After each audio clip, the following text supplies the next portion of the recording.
어깨는 신체적 기능뿐만 아니라 심리적으로도 아주 중요한 역할을 하고 있습니다. 때문에 어깨가 무겁다, 내지는 어깨가 처진다, 때론 또 어깨에 힘이 들어간다 등등 이 심리적 상태를 나타내는 표현들이 참으로 많습니다. 맞습니다. 안정감을 줄 때도 어깨란 표현 쓰는데요. 네. 뭐 어깨에 기댄다 이렇게 표현할 때도 있고 또 어깨 동무를 하면서 친근함을 나타내기도 하죠. 네. 이렇게 좀 든든하고 튼튼해야 될 어깨에 제동이 걸렸다는 분들이 많이 계십니다. 맞습니다. 그러다 보면 극심한 통증도 뒤따를 수 있고요. 또 행동의 제약도 뒤따르면서 삶의 질도 덩달아 떨어질 수 있을 텐데요. 오늘 TV의 메디컬 약손 이 시간 어깨 질환의 대표적인 질환들을 손꼽아 알아보도록 하겠습니다. 네, 오늘 도움 말씀 주실 어깨 건강 주치의분 모셨습니다. 정형외과의 김동후 원장님, 안녕하세요. 안녕하십니까?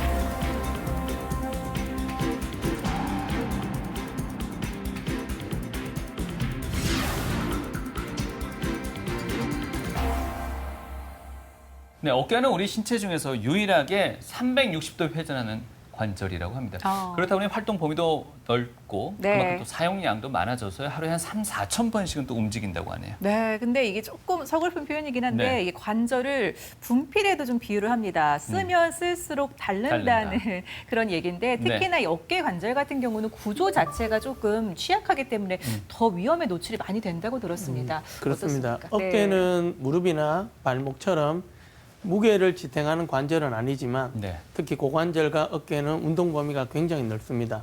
우리 고관절이 뭐 좌식 생활을 하는 동양 문화에서 큰 관절 운동을 지탱하듯이 어깨 자체도 운동 범위가 뭐 일상적으로 활동해서 큰 범위를 나타내는데 되게 불안정한 조직입니다.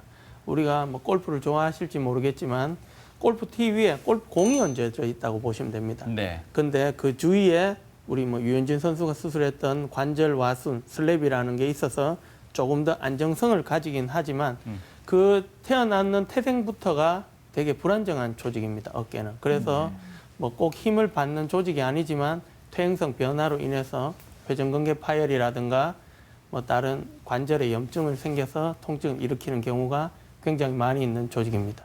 보통 병원에 계시는 전문의들은 어깨 또한 관절이다 보니 분필애들 많이 말씀하신 대로 비유를 하는데요. 예전에 삼성 라이온즈의 선동열 감독 같은 경우에는 어깨는 단련을 통해서 오히려 강화시킬 수 있다고 해서 훈련을 정말로 많이 시켰습니다. 투수들에게. 원장님 입장에서는 좀 이렇게 수긍할 수 없는 그런 이론이 되겠죠. 아닌가요? 모든 관절은 이제 자동차, 분필하고 똑같은데 예. 우리가 뭐 제일 대표적으로 훈련 많이 하는 감독님이 김성근 감독님. 예. 특히 이제 훈련을 굉장히 많이 하는 걸로 유명하신데 쓰면 쓸수록 좋아지는 건 근육이고 관절은 쓰면 쓸수록 닳는다고 보시면 됩니다. 그러니까 운동을 통해서 근육량을 늘려서 관절의 안정성을 도모하는 데는 굉장히 중요하지만 그 관절 자체의 퇴행성 변화에는 되게 안 좋다라고 볼 수 있죠. 되게 네. 시소 같은 조직이라고 보시면 됩니다. 네, 우리나라 성인의 60%, 그러니까 10명 중 6명은 네. 다 어깨 통증을 경험을 한다고 맞아요. 합니다. 그런데 이 부위가 아프면 이게 목이 아픈 건지 어깨가 아픈 건지 조금 알쏭달쏭하거든요. 네. 이것부터 좀 짚고 넘어가야 될 것 같아요. 어느 부위가 정확히 아픈 걸까요? 네, 목과 어깨는 거의 비슷한 부위를 통증을 호소하는데 자, 목인 경우에는 대부분 요 뼈를 기준으로 승모근 쪽으로 불편해하고 어깨인 경우에는 요보다 보통 어르신들은 팔이 불편하다고 하고 오시는 이쪽이 불편하십니다. 네. 자, 주로 어깨가 불편한지 목이 불편한지에 대해서 오늘은 어깨가 우선이니까 어깨의 병변에 대해서 알아보겠습니다. 첫 번째로 외래 베이스에서 가장 많은 게 회전근개 파열, 어르신들이 얘기하는 힘줄 손상이 있다라고 얘기를 하는데 4개의 힘줄 중에 제일 흔히 파열되는 거는 극상근이라는 힘줄입니다. 두 번째로는 흔히 이제 50견이라고 얘기하는 이제 어깨 자체의 염증으로 인해 강직이 되는 어깨 팔 운동이 잘 안 된다. 그래서 뭐 체육공원 가면 팔 돌리는 것도 하고 뭐 제끼고 운동 많이 하시는 네. 것. 세 번째로는 석회와 건염. 이 셋 중에 가장 심한 통증을 일으키고 상대적으로 여성분들에게 흔하며 심하면 잠을 못 잘 정도고 이제 울면서 와서 팔을 자르든 무슨 수를 내서라도 안 아프게 해달라고 하는 아주 극심한 통증을 일으키는 게 석회화 건염이십니다. 그 이외에도 뭐 주로 운동선수들이 많은 어깨의 불안정성, 특히 뭐 뱅카트라든가 또는 어깨의 관절염, 그리고 뭐 이두박근염, 뭐 암이라든가 골절, 다른 양상들도 있을 수 있습니다.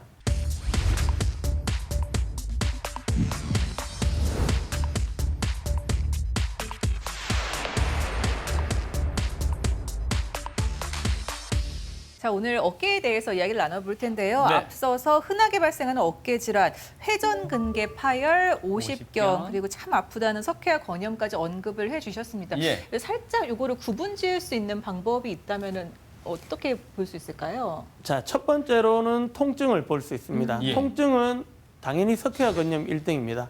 그거는 너무 아프셔서 잠도 못 이룰 정도, 그리고 뭐 어깨를 자르든 무슨 수를 해도 안 아프게 해달라고. 자, 두 번째로 어깨의 운동 범위를 제한할 수 있는 건 세 가지 다인데 예. 그 중에도 가장 심한 거는 강직성 척추염, 우리 흔히 얘기하는 오십견이시고, 회전근개 파열은 사실 초기에 스몰 테어일 때 오히려 통증이 더 심하고, 시간이 갈수록 이제 파열 범위가 늘어날수록 오히려 통증이 경감되는 경우가 많습니다. 그러다가 어느 순간 되면 팔을 드는 거에 있어서 장애가 오는 경우가 있습니다. 네. 네. 어르신분들이 이 회전근개 파열이 많이 온다라고 이야기를 해주셨는데, 회전근개라고 하면은 이렇게 팔을 돌리는 이 근육에 손상이 왔다라는 의미인가요? 회전근개부터 좀 정확히 짚고 가면 좋을 것 같습니다. 우리가 회전근개라는 것은 총 4개로 이루어져 있습니다. 네. 그 하나하나의 인대를 보기 전에 회전근개의 역할은 팔을 드는데도 중요한 역할이지만 팔의 안정성에 가장 중요한 역할을 합니다. 우리가 팔을 들어 올리는 메인 근육은 이제 상완근이라는 우리 만져지는 이 근육인데, 이 근육만으로 팔을 들 수 있습니다. 우리가 인공관절 할 때도 그 근육을 통해서 팔을 들지만, 이 회전근개가 없다라면 팔을 잡아주지 못하기 때문에 힘이 있어도 이런 식으로 밀려 올라갑니다. 예. 그래서 회전근개는 팔이 움직이지 않도록 딱 잡아서 들 수 있도록 하는 힘줄입니다.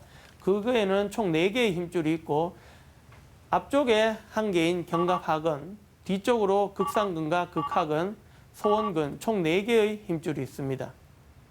회전근개 파열의 가장 큰 원인은 퇴행성이라고 말씀드렸습니다. 내부적인 요인과 외부적인 요인이 있는데, 내부적인 요인의 가장 큰 게 바로 퇴행성입니다. 그리고 우리가 근육 파열, 주로 이제 제가 운동선수를 많이 보기 때문에 운동선수의 파열에서 보면 뭐 테니스 렉이나 함스트링 근육 파열은 수술하는 경우는 거의 없습니다. 왜냐하면 그 자체의 혈관이 있기 때문에 수술 안 해도 스스로의 힐링이 되지만, 힘줄, 특히 회전근개, 뭐 십자인대, 아킬레스건은 스스로의 혈관이 없습니다. 그래서 스스로의 힐링 능력이 없기 때문에 이게 수술적으로 할 수밖에 없습니다. 그러니까 혈관순환의 장애, 그것이 2개의 내부적인 요인이 되겠고, 외부적으로는 선천적으로 이제 견봉의 모양이 이상이 있다든가, 퇴행성으로 인해서 이제 골격, 혓뼈가 자랐거나, 또 외부적인 사용을 많이 하는 뭐 운동선수나 뭐 배드민턴, 그 다음에 수영 같은 그런 외부적인 반복적인 사용이 관계가 있을 수 있습니다. 네.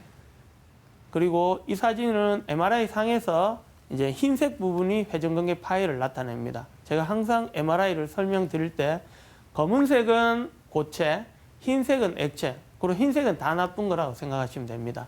그리고 검은색 힘줄이 있어야 되는 부분에 흰색 물이 있다는 뜻은 고체가 있어야 될 부분에 액체가 있는 힘줄 파열이라고 보시면 됩니다. 네.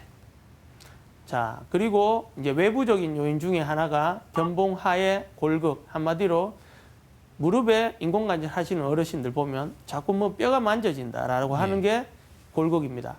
보통은 견봉 하에 생기는 골격이고, 이 골격이 자꾸 사포처럼 이제 힘줄을 짧게 해서 회전근개의 파열을 일으키는 경우가 있기 때문에 항상 관절경을 할 때는 골격이 튀어나온 부위를 평평하게 만들어주는 이제 아크로미오플라스티, 견봉 성형술을 동반합니다. 네. 방금 말씀하신 이 견봉합뼈라는 건 사람에 따라서 다 모양이 다르지 않나요? 거기에 따라서 충돌하는 형태도 좀 차이가 있을 것도 같고요. 네, 매우 공부를 많이 하신 티가 많이 납니다. 예. 견봉은 총 3가지의 형태로 나누어집니다. 1단계, 2단계, 3단계 이제 갈고리 모양이 가장 안 좋으십니다. 왜냐하면 견봉은 그냥 플랫한 1단계의 모양이 당연히 견봉과 이 팔뼈 사이의 공간이 대부분 1cm 이상이 되면 좋습니다. 네. 7mm 이하 되면은 문제가 있을 수 있기 때문에 평평하게 되면 그 공간 자체가 넓어져서 좋은데 이게 선천적으로 구부러져 있는 분도 있고 그게 타입 2, 타입 3는 구부러져 가지고 갈고리처럼 뾰족하게 튀어나와 있습니다. 그러면 팔을 움직일 때마다 힘줄에 뼈가 걸리기 때문에 인대 파열이라든가 퇴행성 변화가 더 많이 발생한다고 되어 있습니다. 네. 네. 가장 걱정이 되는 건 아무래도 통증이 아닐까 싶습니다. 그렇죠. 초기에 오히려 많이 아프고 뒤로 갈수록 통증은 조금 준다라고 말씀을 해주셨던 것 같은데 증상이 네. 어떻게 진행이 되는 겁니까? 자, 초기에는 모든 사람들이 대부분은 괜찮다. 나는 이건 시간 지나고 하면 괜찮을 것이다 라고 생각을 합니다. 예. 정말 괜찮은 분도 있고 앞으로 더 악화되는 분도 있습니다. 대부분 첫 번째는 어깨 통증인데 부위상으로는 대부분 아까 얘기했는 팔 부위를 만지는 게 제일 많고 예. 회전근개의 일 중에 또 하나가 이제 팔을 드는 거니까 팔을 들거나 특히 누워서 주무실 때 밤에 통증이 큽니다. 왜냐하면 우리가 중력이라는 친구가 있기 때문에 중력이 있으면 팔이 정상적으로 밑으로 떨어지는데 누워 있거나 뭐 물구나무 서기를 한다든가 하면 이 공간이 좁아들겠죠. 그러면 충돌이라든가 그 사이 공간이 좁아지기 때문에 더 염증이 더 조장하는 경향이 있어서 통증을 일으키고 뭐 매우 심한 경우에는 어떤 자세를 해도 당연히 아프고 특히 누울 때는 뭐 호르몬 영양, 멜라토닌의 영향으로 조금 더 불편함을 느낄 수 있습니다. 제가 그런데 지금 말씀하신 세 가지 증상을 다 가지고 있고요. 그래서 심지어 누워 잘 때는 팔을 올리고 자면, 머리 위로 올리고 자면은 좀 덜 아플 때가 있거든요. 그거는 페인 릴리프 사인이라고 예. 목일 가능성도 배제할 수 없습니다. 아, 그렇습니까? 보통 목이 아프신 분들의 주 특징 중에 하나가 팔을 자꾸 올리고 싶습니다. 보통 어깨가 불편하신 분들은 팔 올리는 거를 싫어합니다. 그래서 목을 검사를 먼저 해보시는 거를 권해드리고 싶습니다. 아. 그리고 제가 나중에 어깨를 만져봐야 알겠지만 예, 예. 어깨 관절 범위 내에서의 통증인지 아니면 관절 운동 범위는 괜찮은데 통증이 있는지는 사실 만져봐야지 알 수 있습니다. 그럼 그 다음으로 구체적인 진단은 어떻게 내리시나요? 자, 결국은 제일 초반에는 이분의 퇴행성 변화라든가 뭐 동반되었는 견봉의 모양, 뭐 골격, 그리고 석회화를 알아보기 위해서 단순 엑스레이를 먼저 촬영하고 환자분을 직접 시진, 문진, 촉진, 그다음 이학적 검사를 통해서 예상하는 병을 한번 환자분과 한번 이제 디스커션을 통해서 뭐 초음파라든가 결국은 수술을 결정할 때는 MR을 통해서 이제 저희가 결정을 합니다. 위 사진이 MRI 사진이신데 검은색 부분이 이제 정상적으로 살아있는 힘줄이시고 흰색 부분이 파열되었는 회전근개를 나타내는 사진입니다. 네. 그리고 회전근개의 파열은 크게 총 3가지, 크게는 이제 자잘하게 세분화하면 4가지라고도 얘기를 드리는데 보통은 파열되어서 그 자리에 제대로 위치하고 있는 스몰 테어, 그 다음에 파열의 범위 1에서 3cm가 보통 뭐 우리가 중파열이라고 얘기하는데 뭐 그 뒤에 글레노이드 부분까지 더 넘어가면 이 경우에는 회전근개를 봉합을 하더라도 재파열이 잘 되는 아주 예후가 불량하다고 볼 수 있습니다. 네. 그리고 피해야 할 행동은 당연히 어깨를 많이 사용하는데 우리가 일상적인 활동에서는 어깨를 사실 많이 안 사용합니다. 컴퓨터 사용하거나 뭐 공부를 열심히 하거나 뭐 저도 진료를 볼 때 사실 90도 이상 팔을 들 일은 없습니다. 근데 뭐 배드민턴, 테니스, 그리고 멀리 있는 물건을 갑자기 잡는다든가 우리가 모든 퇴행성 변화는 많이 사용한다라고 생각을 하는데 한 번 무리하는 행동이 여러 번 하는 것과 거의 비슷한 작용을 합니다. 그래서 갑자기 무거운 거를 드는 행위도 아주 안 좋다고 볼 수 있습니다. 참 이 젊으신 분들은 아픈 거를 조금 간과하는 경향이 있는 것 같고 또 어르신 분들은 뭐 내 나이 되면 다 아프다 이렇게 또 맞아요. 이야기를 하시면서 참 치료 시기가 중요할 것 같은데 그 시기를 놓치는 안타까운 경우도 있는 것 같습니다. 이거를 그냥 놔두게 되면 어떻게 진행이 될까요? 회전근개라는 거는 4개의 근육 부분이 뼈에 붙으면서 힘줄로 바뀌는 조직입니다. 그래서 우리가 운동 이제 많이 하는 친구들, 뭐 아마라든가 프로도 근육 파열은 한 번씩 옵니다. 네. 하지만 그걸 넘어서서 이제 인대 부위, 회전근개까지 파열이 되면 스스로 재생이 절대 안 됩니다. 대표적인 게 무릎 반월상 연골, 우리 제일 잘 아는 십자인대. 저도 3번이나 수술했지만 십자인대 파열은 되돌아오지 않고 아킬레스건, 모든 사람들이 이건 당연히 수술하는 거다라고 알 수 있듯이 회전근개 자체도 혈관 순환이 안 되기 때문에 스스로 재생이 되지 않는 조직입니다. 그리고 작은 파열은 점점 진행을 합니다. 그래서 근력이 약화되는데 회전근개 자체도 스스로 힐링이 안 되니까 작은 파열이 점점 진행을 하게 되어서 어느 순간 되면 처음에 통증이 심하시다가 통증이 점점 감소가 되다가 어느 순간 이제 팔이 안 들리기 시작합니다. 그렇게 근력 약화가 되는 순간은 이미 많이 진행되어서 심하면은 회전근개 파열로 인한 어깨 관절병증으로 사진과 같이 인공관절 중에서도 리버스, 역행성 인공관절을 해야 되는 경우가 있습니다. 자, 회전근개 파열의 MRI 소견과 함께 역행성 인공관절을 시행했던 엑스레이 사진이십니다. 자, 회전근개 파열에 대한 수술법은 예전에는 오픈해서 이제 이런 식으로 뼈에다가 바로 힘줄을 붙여줬는데, 그리고 그러다가 어느 순간부터는 이제 여는 부분을 조금씩 줄이다가 지금은 거의 이제 관절경, 구멍을 통해서 우리 내시경 하듯이 구멍을 통해서 이제 봉합을 하는 경우가 거의 100%라고 보시면 됩니다. 그리고 관절경 수술하는 경우에는 이런 식으로 애니메이션을 이제 사용해 보았는데, 지금 보이는 것은 극상근이라는 힘줄입니다. 이 극상근의 파열인 경우에는 보통 우리가 구멍을 앞뒤에서 뚫어서 뒤쪽에서 이제 관찰을 하면서 앞쪽에 워킹을 하고 바깥쪽에 구멍을 뚫어서 이제 앵커라는 실을 이런 식으로 뼈에다가 보통 2개 정도 해서 그 실을 이제 힘줄이 통과하게 한 다음에 그걸 내측부에서 타일을 하고 외측부에 구멍을 2개를 뚫어서 이제 X자 모양으로 이제 힘줄을 다시 이제 붙여줍니다. 그래서 이 타입은 수처 브릿지라는 테크닉을 통해서 봉합을 한 사진이십니다. 네. 예전에는 싱글 로우, 더블 로우라는 또 다른 테크닉이 있었지만 요즘은 수처 브릿지를 많이 이용하고, 이것은 실제로 제가 관절경을 하고 있는 사진입니다. 어깨 질환은 대부분 나이를 먹으면서 발생하는 대표적인 퇴행성 질환 때문에 이를 나이 탓으로 여기고 병을 키우는 경우가 많다. 어깨를 넘어져 가지고 다쳐서 그래 한 5, 6개월 지났는데 그 이후에 진통이 너무 심해서 4월 28일 날 수술하게 됐습니다. 잠을 못 잘 정도고 팔도 잘 들지도 못하는 상태였습니다. 이보열 씨 역시 가볍게 생각했던 어깨 통증으로 결국 병원 신세를 지게 됐다.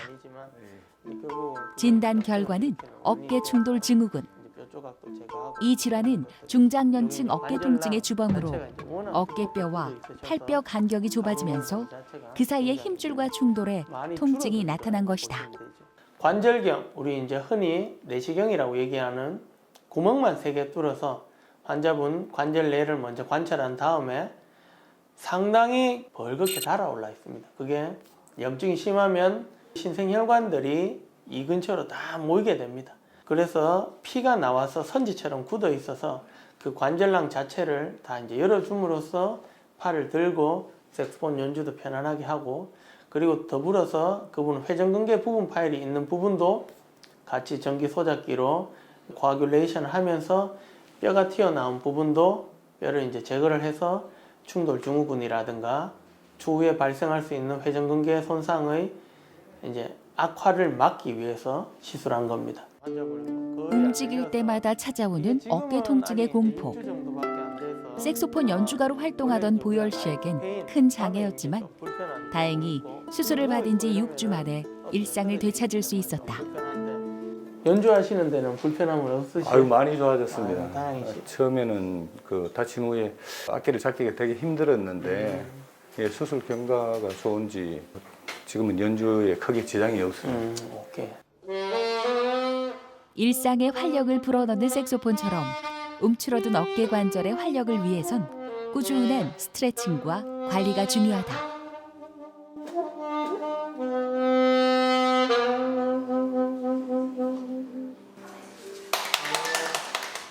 음악을 좋아하고 음악을 하는 사람이라서 그 팔을 못 쓰면 아예 할 수 없다는 것을 알게 됐고, 수술 후에 안 그래도 그 팔의 소중함 때문에 스트레칭도 열심히 하고 있는 중입니다.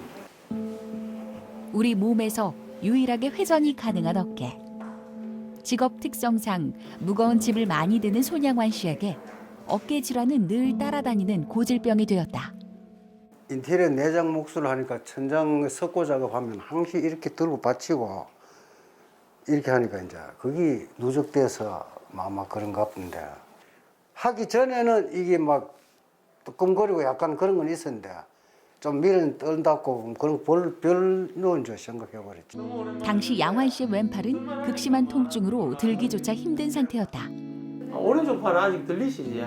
오른쪽은 그 작동 다 되는데 좀 하고 하면 아파. 오른쪽 쭉. 그나마 오른쪽 아직 괜찮네. 예, 이거는 좀 쓸만한데 아직 예, 좀 하면 의리야 아프다. 치료 시기를 놓친 양환 씨는 결국 어깨 인공관절의 도움을 받아야 했다. 자, 팔 쭉. 그다음 내려오시고 다시 한번 쭉. 이때는 보면 이제 팔이 안 들리고 요 견갑골 자체가 이제 들리는 거지. 억지로 해가 요만큼 했으니까 뭐. 이래 되는 거지. 회전근개 완전 파열로 인한 어깨 관절병증이라서 수술 자체는 인공관절로 했습니다. 인공관절을 하는 것도 종류가 몇 개가 있는데 그 중에 리버스, 우리가 원래 뼈 모양이 있었던 거에 반대 모양으로 수술을 하는 거죠. 그래서 팔을 들어 올리는 메커니즘 자체를 회전근개의 일을 하지 않으면서 상완근, 이 팔의 근육을 통해서 팔을 들 수 있게 만드는 아주 고난이도의 인공관절 수술입니다. 제 역할을 하지 못하는 어깨 근육에 인공관절을 넣어 본래 어깨 기능을 회복시키는 까다로운 수술. 팔에 있는 상완근을 양환 씨는 수술을 통해 어깨의 큰 짐을 내려놓을 수 있었다. 수술 금방 하고 이제 3일째인가 살짝 한번 들어보라 하시더라고. 그러고 내심 뭐 한 이 정도 올리니까 아이고 대신 더 이상 들지 마시고 하더라고. 그러고 내가 화장실 가서 살짝 한번 더 들어봤다고, 원장님 모르게. 거기 싹 올라가는 게 이건 뭔가 대성공이다 싶어서, 장애 아닌 장애 같은 이런 마음이 항상 내재되어 있었거든. 다른 사람은 멀쩡하게 보였어도 나는 실제 장애 같은 그런 마음이 항상 내재되어 있어. 그리고 이 마음이 싹 그 눈 녹듯이 탁 없어지니까 가슴이 뭐 푹 내려간 것처럼 이제 살살 이제 팔 근육을 올리는 그런 걸 치중하고 있죠.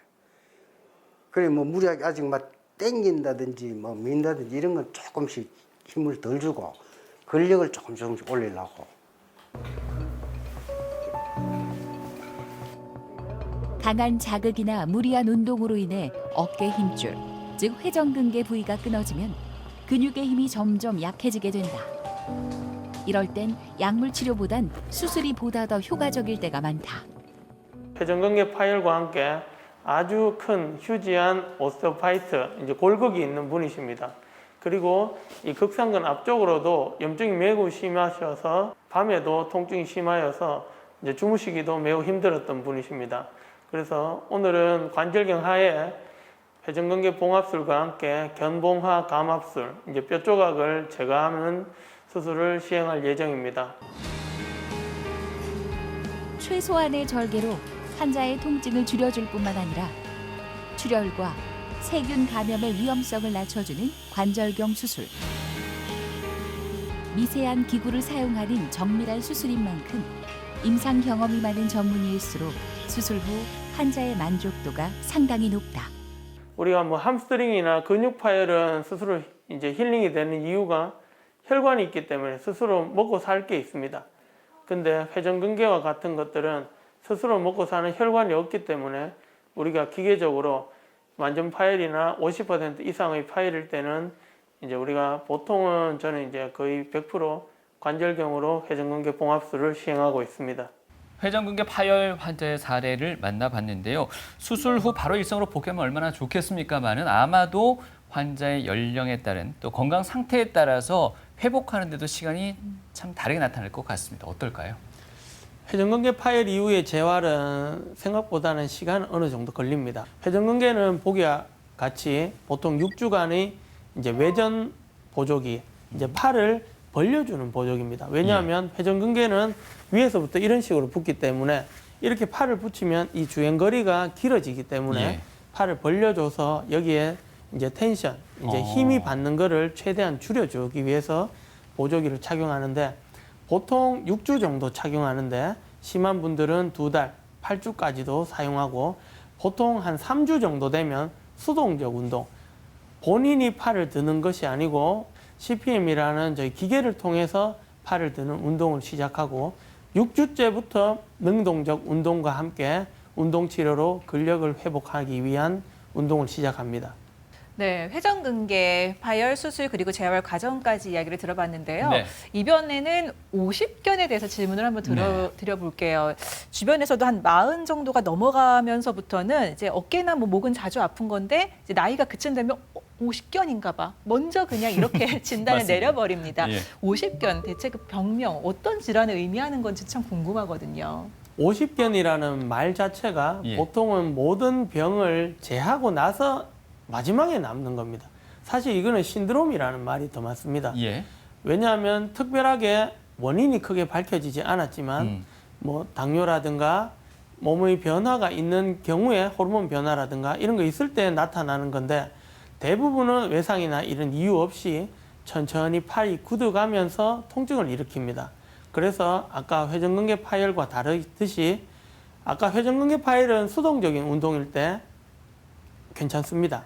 능동적인 운동일 때 보통 불편하고 내 몸을 남이 만졌을 때는 크게 운동 범위에 제한이 없지만 50견은 내가 남을 만져도 다른 사람의 팔이 안 들립니다. 그러니까 능동적, 수동적 운동의 모든 제한이 있으면서 운동 범위를 아무리 늘리려고 해도 우리 예전에 어르신들 철봉 많이 하고 예. 팔 일부러 뭐 늘린다고 하는데 오히려 하면 할수록 염증을 일으키기 때문에 더 악화가 될 수 있는 병이 됩니다. 그리고 원인은 사실 아직 밝혀지지 않은 것이 제가 신드롬이라는 얘기입니다. 특별하게 우리가 무슨 신드롬이라는 것 자체가 이유가 없다라는 뜻입니다. 근데 조금씩 이제 연관성을 따지면 어깨 염증이라는 것은 누구에게도 올 수 있습니다. 저도 염증이 있을 수 있고 주위에 있는 모든 사람한테 쉽게 염증은 올 수 있습니다. 그리고 힘줄 자체가 뭐 견봉 하의 모양의 이상으로 인해 자꾸 마모가 되든가 쭈글쭈글해지는 거에 대해서 또 매나 염증이 올 수 있고 또 고지혈증이라 아니면 당뇨, 특히 갑상선, 그다음 심장 질환 같은 게 있는 분한테도 호발한다고 되어 있고 스트레스도 하나의 큰 원인이 될 수 있습니다. 네. 근데 이름은 좀 다양하게 지을 수도 있지 않습니까? 그 하나의 신드롬이라면 40견이 될 수도 있고 60견이 될 수 있는 건 아닌가요? 50대 환자가 그만큼 많이 발생하기 때문인가요? 아무래도 이제 빈도수에 있어서 50대가 많기 때문에 네. 그런데 결국은 이것도 어느 정도의 퇴행성이 동반된다고 보시면 됩니다. 우리가 건강한 사람이 염증이 발생하는 일은 극히 드뭅니다. 정말 운동을 많이 하거나 제가 운동선수 특히 투수를 많이 보는데 투수들한테는 충돌 증후군, 그다음 내측 측부인대 파열, 그다음 관절 와순 파열 아주 흔합니다. 모든 사람이 다 수술하지는 않습니다. 그렇듯이 어느 정도의 퇴행성 변화와 동반되어서 이 염증이 동반되기 때문에 관절이 더 쪼그라져서 이제 발생하기 때문에 대부분 어느 정도 연령대가 50대가 제일 아무래도 이제 중년의 남성이기 때문에 이 말이 붙었다고 생각합니다. 네. 그리고 이건 제가 연구했던 논문 중에 하나인데 예. 당뇨병과의 상관관계를 따졌을 때 우리가 보통 어깨 질환의 5에서 10%가 50견이라면 전체 인구에서 한 2% 정도밖에 발생하지 않지만 당뇨가 있는 분에서의 발생 빈도를 했는 연구에서는 많게는 3분의 1 정도까지도 발생을 한다라고 되어 있습니다. 특히나 이제 중장년의 뭐 여성분들에게 조금 더 호발하는 경향이 있습니다. 여성이 더 많은 뭐 특징적인 이유가 있을까요? 아무래도 여성분들은 이제 안타깝게도 호르몬의 변화가 가장 큰 영향이 있다고 볼 수 있습니다. 예. 그리고 특히 뭐 비타민의 영향도 있겠지만 특히나 멜라토닌이라는 호르몬이 뭐 밤에 통증을 일으키는 우리가 담을 많이 이제 나게 하는 원인이 될 수 있지만 특히 여성분에서의 가장 큰 원인은 사실 호르몬 변화가 가장 큰 원인이 될 수 있습니다. 네. 근데 워낙 많은 분들이 오십견을 대수롭지 않게 또 받아들이는 게 이게 또 시간이 지나면은 또 괜찮아지더라 또 이런 생각 때문에 그 시기를 좀 참고 지나가는 분들도 많이 계신 것 같아요. 그런가요? 실제로 어떻습니까? 예. 누구나 온다 뭐 이렇게 생각들 그렇죠. 하시더라고요. 처음에 아플 네. 때는 병원 안 옵니다. 대부분은 그냥 민간요법 또는 뭐 찜질. 찜질하고 예. 뭐 나는 옛날부터 건강했다.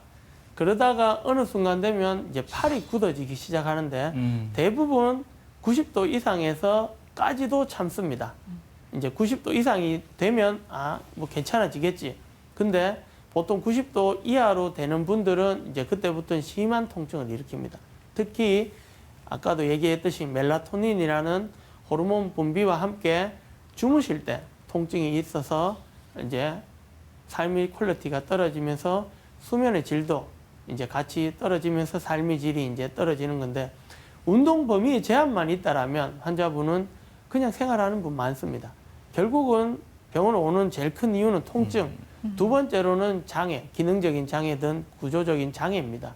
그러니까 운동 범위 제한을 통해서 통증과 함께 일상생활에 지장이 장애를 있죠. 느끼는. 네, 뭐 세수를 한다든가 예. 여성분들은 속옷을 입을 때 특히 남자분들은 운전을 하시거나 이런 일상생활에도 지장이 있을 때 결국 이제 병원을 내원하게 됩니다. 방금 말씀하시는 게 이제 통증과 어떤 장애, 행동 장애를 말씀하셨고 또 어떤 증상이 있겠습니까? 결국은 증상이 이제 세 가지로 크게 나누어 볼 수 있는데 처음에 어느 정도의 내가 견딜 수 있을 만큼의 통증이 있습니다. 심한 통증을 수반하는 경우도 있지만 어느 정도 내가 대부분은 견딜 수 있습니다. 그러다가 어느 순간 어깨가 이제 굳어지기 시작하면서 이제 보통은 1년에서 2년인데 이 경우에도 어느 정도의 어깨 운동 범위는 유지가 되어야 됩니다. 하지만 90도 이하일 경우에는 안 돌아오는 경우가 많은 예후가 아주 안 좋은 경우가 많습니다. 특히 이 세 가지 과정을 거치면서 어르신들은 누군가는 나는 멀쩡하게 잘 나왔다. 누군가는 나는 2년, 3년이 되어도 어깨가 안 좋아진다라고 하는 게 결국 초기에 어깨의 강직 정도가 이후의 예후와 좀 관계가 있다라고 볼 수 있습니다. 그래도 언뜻 보기에는 이 그래프상으로 봤을 때 초기에는 많이 통증을 느끼지만 힘겹게 느끼지만 어느 순간부터는 또 이렇게 다운된단 말이에요. 하향세를 보인다는 건 그만큼 통증이 자연 치유되는 부분도 일정 부분 있다는 말씀이신가요? 그렇죠. 어느 정도는 통증이 내가 익숙해집니다. 이 통증이라는 거는 되게 주관적인 우리가 객관적인 지수를 내가 아프십니까? 라고 여쭤볼 수는 없지 않습니까? 네. 이 바스 스코어라는 것도 이게 본인의 통증 정도를 나타냅니다. 0점에서 10점 똑같이 손바닥을 맞지만 누구는 아파서 너무 힘들어하고 누군가는 멀쩡하죠. 그래 이 통증 지수라는 게 되게 이제 주관적인 징후긴 하지만 어떤 분은 똑같은 통증이라도 많이 아프시죠. 그러니까 그런 분들은 어깨 강직도 같이 많이 되는 분이 더 많습니다. 그래서 점점 통증이 좋아지는 정도가 보이고 한다면 이분은 좋아질 가능성이 더 많습니다. 네. 어떻습니까? 그 시기별로 물론 치료법도 다르게 또 적용하실 것 같고요.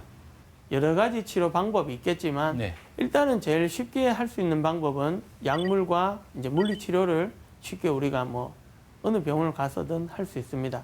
그래도 안 되는 경우에는 어깨 관절 내라든가 이제 관절 주위에 주사 치료를 하고 거기에서 보통 4에서 6주 동안의 보존적인 치료 기간에서 호전이 없을 시에는 뭐 관절경 수술을 하는 경우도 간간히 있습니다. 네. 우리가 치료할 때는 주로 이제 고려해야 될 사항이 어깨 운동 범위의 정도도 중요하지만 회복 기간이 오래 걸릴 것입니다라는 설명을 하는 게 중요합니다. 특히 내회전이라고 뒷짐지는 자세. 이 운동이 가장 오래 걸립니다. 그리고 환자분들은 특히 어르신들은 이제 아침에 운동 가서 철봉하고 야, 내 팔 좀 꺾어도 막 하는데 네. 어느 정도까지는 억셉트가 되지만 너무 심하게 할 때는 관절 자체를 찢어버립니다. 우리가 수술하는 것도 관절을 찢어버리는 건 하지만 그게 완전히 확 찢어버리지 않고 어설프게 했다가는 오히려 염증을 더 일으켜서 관절을 오히려 더 굳게 만듭니다. 그렇기 때문에 통증이 허락하는 범위 내에서의 운동을 권장하고 있습니다. 이 사진은 이제 관절경을 직접 시행하는 사진이신데 우리가 관절 내에는 항상 뭐 아시다시피 오줌색처럼 노란 관절액이 있고 주위에 하얀 관절 조직들이 있는데 이 사진에서는 대부분의 관절 조직이 벌겋게 이제 염증이 심해서 이제 혈관이 증식되어서 밑에 이런 사진은 이제 거의 피가 이제 선지처럼 굳었다고 보시면 됩니다. 네. 그래서 관절낭을 전체를 이제 시원하게 열어주는 사진입니다.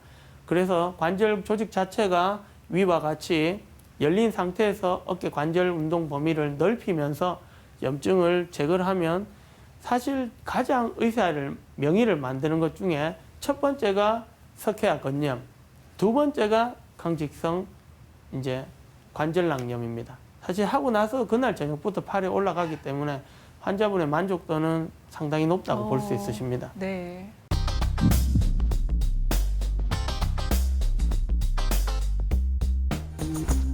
자, 나머지 남은 게 석회화 앞서서 건염. 계속 가장 통증이 심하다, 네. 심할 경우 이 팔 좀 어떻게 해달라 막 이렇게까지 맞습니다. 표현을 하셨는데 참 이름만 들어도 무섭습니다. 석회화 건염이라는 거, 이 뭐 밤잠도 잘 잘 수가 없고 또 응급실에 실려오는 경우도 왕왕 있다고 들었거든요. 그렇습니다. 어깨에 돌덩어리가 석회가 이제 생기는 질환인데 비교적 젊은 연령에서도 생길 수 있으시고 아주 심한 통증을 일으켜서 특히 여성분들은 울면서 오는 경우도 많습니다. 그래서 그냥 통증이 심하고 어깨가 잘 안 올라가니까 아 이거는 오십견이다라고 그냥 넘겨버리는데 어느 순간 되면 너무 아파서 아이고 이제 안 되겠다라고 병원을 방문해서 보면 뭐 석회화 건염과 더불어서 회전근개 파열이 있는 경우도 왕왕 있습니다. 이게 생기는 이유는 사실은 정확하게 밝혀진 건 없습니다. 누구는 이제 칼슘 때문에 이제 우유를 너무 많이 먹어서 우스갯소리로도 하지만 건조직에 이제 석회 덩어리가 침착이 되어서 염증을 일으키기 때문에 통증을 일으킨다라고 되어 있고 염증 자체가 사실 통증을 일으키는 원인입니다. 우리 석회화 자체가 사실 아프지는 않습니다. 석회화가 모르고도 지나가는 분이 상당 부분 있습니다. 그래서 사실 원인이 모르는 경우가 사실은 제일 많고 그리고 힘줄 자체에 우리가 혈관이 아까 없다고 말씀드렸다시피 산소의 부족으로 인해서 돌덩어리가 생기는 경우도 있고 그리고 나이가 들어가면서 퇴행성으로 회전근개가 이제 파열은 아니지만 부분 손상으로 인해 이제 타이트한 고무줄처럼 타이트해야 되는데 고무줄도 느렸다가 다시 줄이면 쭈글쭈글해야 지듯이 회전근개 자체가 이제 마모가 되어서 석회화가 같이 동반되는 경우가 있습니다. 증상은 매우 아픕니다. 뭐 말도 못할 정도로 아프고 이거는 뭐 어떤 짓을 해서라도 내가 안 아프게 해달라고 하는 게 증상입니다. 그래서 주로 첫 번째는 모든 치료가 대부분 이제 약물과 이제 물리치료, 주사를 하는데 이런 분들한테는 주사를 해서 좋아지는 경우가 반, 안 좋아지는 경우가 반입니다. 이게 염증이 너무 심하고 염증이 너무 심하면 뼈에까지 염증이 침윤하는 경우가 있습니다. 그런 경우에는 통증 조절이 안 될 시에는 급하게 관절경으로 이제 뼈 조각을 이제 석회 조직을 제거를 하는데 석회 조직이 왜 통증을 일으키냐 하면 우리가 뇌종양이 있으면 두통이 생기지 않습니까? 왜냐하면 뇌압이 올라가기 때문에 그렇습니다. 그러니까 이 돌덩어리가 없애야 되는 공간에 돌덩어리가 있으니까 압력이 올라가니까 그걸로 인해서 통증도 동반되기 때문에 관절경 하는 것 자체가 감압을 하는 겁니다.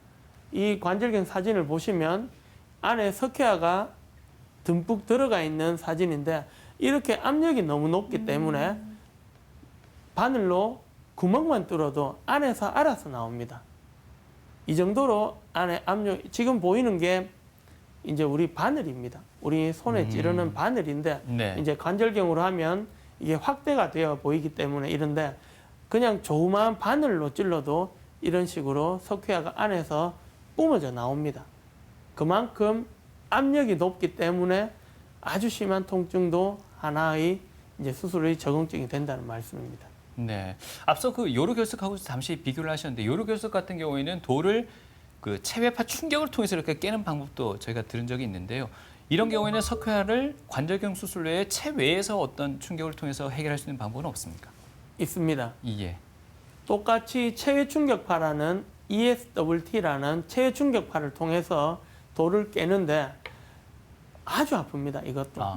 체외 충격파 자체가 아픕니다. 우리가 정상 조직에는 체외 충격파를 해도 그게 불편함을 못 느끼는데 이게 염증이 있고 일부러 염증을 더 조장하게 합니다. 네. 그럼으로써 돌덩어리가 있는 게 스스로 이제 터지도록 하는 역할인데 오히려 염증 조직이 이쪽으로 가겠죠. 그러니까 매우 심한 통증을 일으키는데 그걸 못 견디는 분들 사실 많습니다. 근데 사이즈도 어느 정도는 관여를 합니다. 그렇기 때문에 사이즈가 작은 분들은 뭐 한 3개월에서 6개월 정도 체외 충격파를 가하면 깔끔하게 없어지는 분들도 있는데 체외 충격파를 많이 듣고 오십니다. 그 요로결석도 그렇고 담석증도 그렇고 체내에 돌이 생기는 경우는 뒤에 재발할 확률이 높아서 이게 참 상당히 골치거든요. 네. 석회화 건염 같은 경우는 어떻습니까? 뭐 간간히 재발하는 경우도 있는데 사실 관절경을 통해서 제거를 하고 나서 이렇게 감압하면 제가 본 경우에는 사실 그렇게 흔하진 않습니다. 근데 뭐 연구라든가 논문에는 뭐 칼슘의 재침착이나 네. 퇴행성 이제 회전근개의 퇴행성 변화로 인해서 거기에 석회가 이제 칼슘이 다시 침착이 되면서 이제 다시 재발을 한다라고 되어 있는데 사실 저희 경우에서는 석회화가 제거되고 나서는 재발되는 경우는 저는 사실 아직까지 보지는 못했습니다. 언뜻 듣고 나니까 제가 정리를 하자면 가장 아픈 건 석회화 건염, 그리고 행동에 장애가 발생하는 건 오십견, 그리고 좀 아프다가 안 아프다가 아프다가 안 아프다가 하면 이건 회전근개 파열.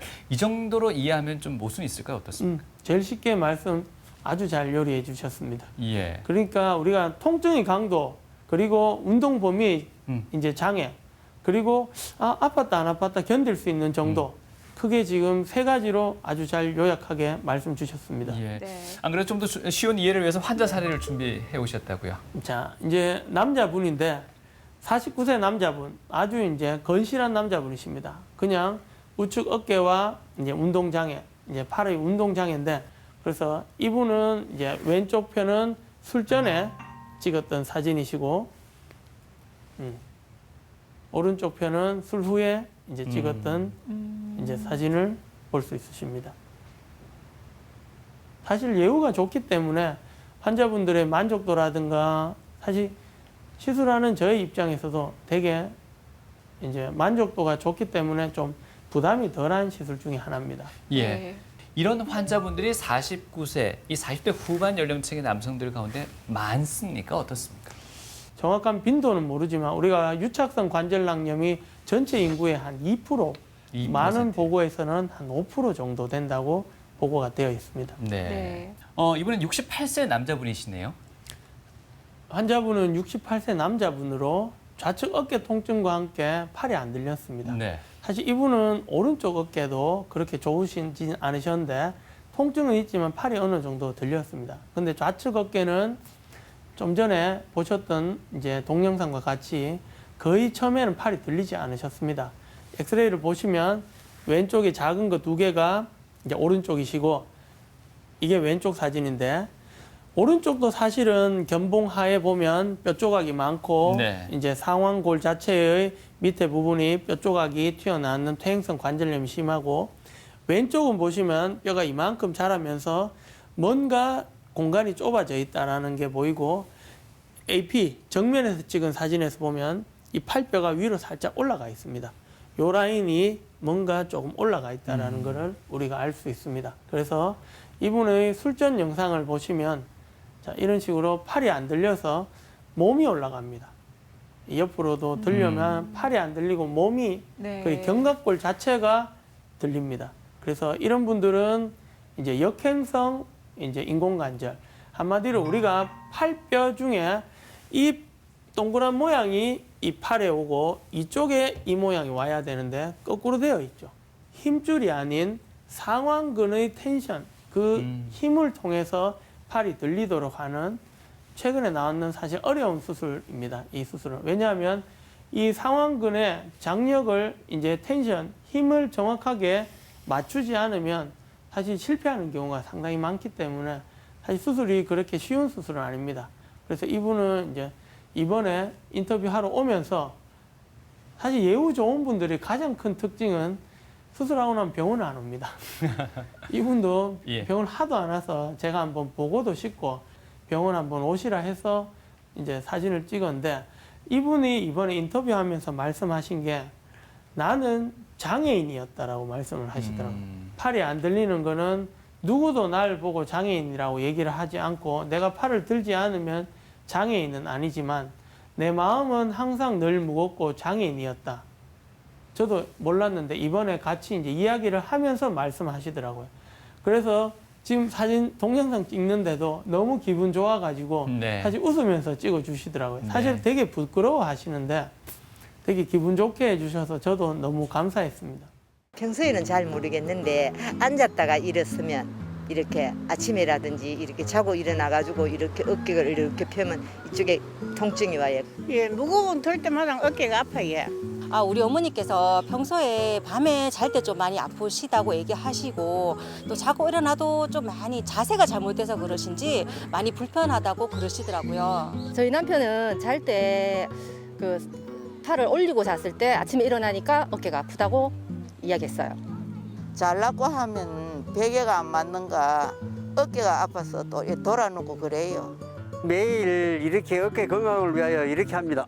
이렇게.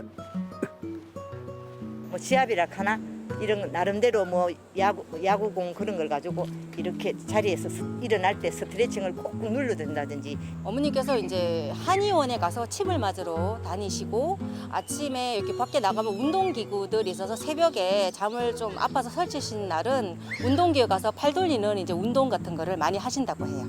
이쪽으로 자다가 아파서 또 일로 다시 이쪽 비계로 머리를 바꿔가 비계로 일로 안 되면 이제 비계를 빼고 수건을 갖다 감아놨다 목에 이어 이제 떼고 반드시 누워도 봐요. 어깨 아플 때는 그래 해요. 침 맞으러 다니고요. 정형외과 다니면서는 주사 맞고 그러죠. 칼슘을 많이 먹으면 어깨에 돌이 생긴다고 하던데 그게 사실인가요? 그 질문에 대해서는 저는 X라고 답변을 하고 싶습니다. 그래요? 내부 장기에는 우리가 뭐 슬개에 돌이 생겼다. 네. 진짜 돌이 아닙니다. 뭐 칼슘이나 여러 덩어리들의 복합체가 네. 있어서 슬개 제거를 하는 수술을 하지만 네. 칼슘을 많이 먹었다고 석회가 생긴다. 그럼 칼슘을 많이 먹으면 어깨에도 생기면 요로 결석도 칼슘 때문이고 그게 저는 동의하지 않습니다. 그래서요, 시민분들의 궁금한 점, 어깨 질환에 궁금한 점을 제가 사연을 모아왔습니다. 50대 아주머니가 계시는데 낮에는 전혀 괜찮습니다. 그렇지. 그런데 밤에 잘 때만 되면은 어깨가 너무 아프다 그러거든요. 이게 도대체 뭐가 문제입니까? 뒤척이다 보면 아픈 부위가 밑으로 내려가면 네.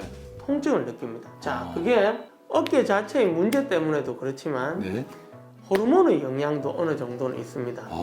예, 그래서 호르몬 변화가 어깨 질환에 있어서 저녁에 통증을 더 심하게 해서 그 다음 삶의 퀄리티를 안 좋게 한다는 어느 정도는 있습니다. 그래서 그 말은 맞습니다.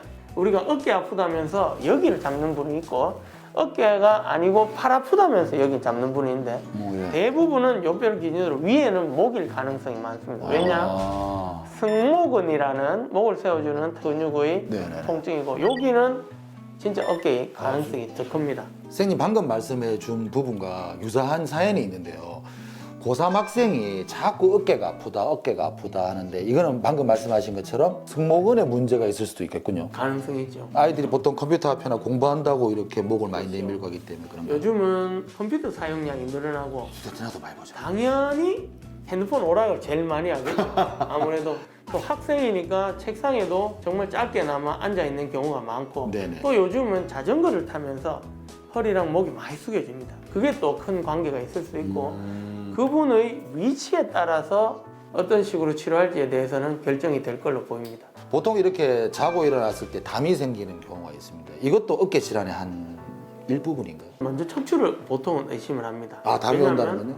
또 한 번씩 자가 면역성 질환, 뭐 류마티스나 이런 것도 의심해 볼 수 있고 통풍이 그쪽으로 오는 분도 있습니다. 평소의 자세라든가 식습관 그리고 다른 자가 면역성 질환도 네. 함께 검토를 해봐야 됩니다. 또 하나의 사연이 있는데요. 20대 한 여성분인데요. 이분이 좀 남들 눈에 이렇게 조금 어깨가 좁고 굽어 보인다는 이야기를 많이 듣나 봐요. 이분들이 선택하는 게요.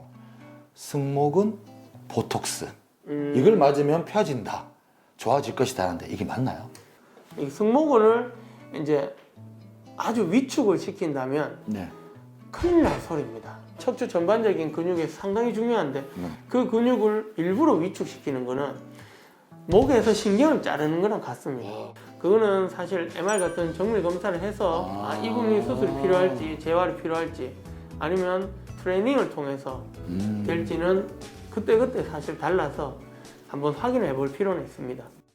네, TV 메디컬 약손 오늘은 든든하고 튼튼한 어깨를 위해서 주의해야 할 3가지 질환에 대해서 네. 알아봤습니다. 자, 끝으로 우리 시청자분들께 당부하시고 싶으신 한 말씀 부탁드릴게요. 네, 우리가 어깨는 되게 이제 흔한 질환이 되었습니다. 네. 특히 허리와 더불어서 아주 이제 일상생활에도 무리가 많은 이제 질환이 되었는데 특히나 앞에서 3가지 큰 질환을 보셨다시피 우리가 유착성 50경과 이제 석회화 건염은 내가 통증이 있어서 병원을 옵니다. 네. 이거 자체는 뭐 주위의 어르신들 보면 견딜 수 있으면 사실 병원 안 옵니다. 하지만 회전근개 파열은 사실 처음에 아팠다가 어느 정도 좋아집니다. 그래서 증상의 유무와는 좀 별개로 이게 무조건 악화되는 병입니다. 특히 퇴행성 변화기 때문에 아까 사례와 봤듯이 퇴행성 변화기 때문에 어느 정도 떨어졌다가 특히 남자분들은 근력이 좋기 때문에 확 잡아 당깁니다.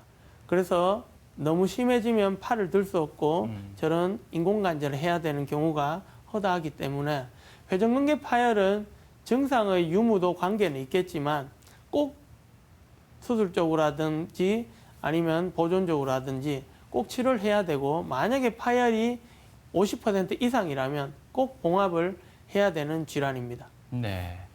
들으셨죠? 이렇게 본인이 참을 수 있다고 해서 그냥 간과하지 마시고 더 악화되기 전에 꼭 병원 찾아서 진단을 받으실 필요가 있을 것 같습니다. 네. 자, 7월이 이제 코앞으로 다가왔습니다. 민소매 있고 어깨 근육 좀 이렇게 과시하고자 헬스장에서 열심히 운동하시는 어깨 깡패 분들 많으시죠? 네. 예. 하지만 뭐든지 너무 또 무리하게 운동을 하시다 보면은 어깨 깡패가 아니라 자칫 낭패로 이어질 수가 있으니까 잘 스케줄대로 좀 건강에 맞춰가지고 운동 잘 하시기 바랍니다. 네, 오늘 어깨 질환 관련해서 좋은 말씀 주신 분은요. 정형외과의 김동후 원장님이셨습니다. 오늘 말씀 고맙습니다. 고맙습니다.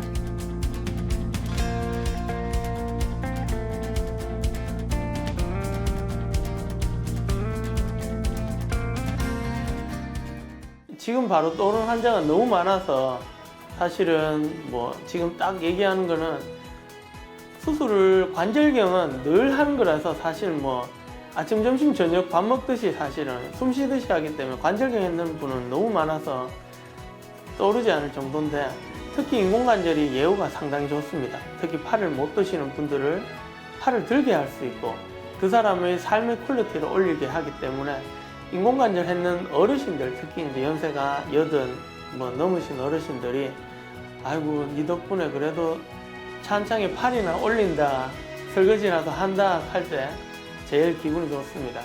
그래서 앞으로도 이런 어깨 아픈 분들이 없는 모든 환자들이 천사의 날개를 달 수 있는 그런 병원이 되도록 노력하겠습니다.